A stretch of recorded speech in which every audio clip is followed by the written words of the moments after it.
বিরাট কোহলি আবারও ক্রিকেট ইতিহাসে নিজের নাম খোদাই করলেন রয়্যাল চ্যালেঞ্জার্স বেঙ্গালুরুর মুম্বাই ইন্ডিয়ান্সের বিরুদ্ধে ১২ রানের দুর্দান্ত জয়ের মধ্য দিয়ে, যা ঘটল আইপিএল ২০২৫-এর ম্যাচে ওয়াংখেড়ে স্টেডিয়ামে ৭ই এপ্রিল। এই তারকা ব্যাটসম্যান ৩৮ বলে ৬৭ রানের একটি ম্যাচ নির্ধারক ইনিংস খেলেন, যা ২০ ওভারে ২২১-এর ৫-এর শক্তিশালী স্কোরে পৌঁছে দেয়। এই পারফরম্যান্স শুধু তার ব্যাটিং দক্ষতাই প্রদর্শন করেনি, বরং তাকে টি-২০ ক্রিকেটে ১৩,০০০ রান অতিক্রম করা প্রথম ভারতীয় হিসেবে গড়ে তুলেছে।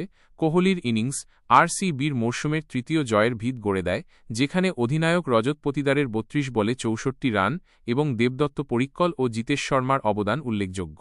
মুম্বাই ইন্ডিয়ান্স তিলক বর্মা ও হার্দিক পান্ডিয়ার সাহসী প্রচেষ্টা সত্ত্বেও ২০৯-৮-এ থেমে যায়।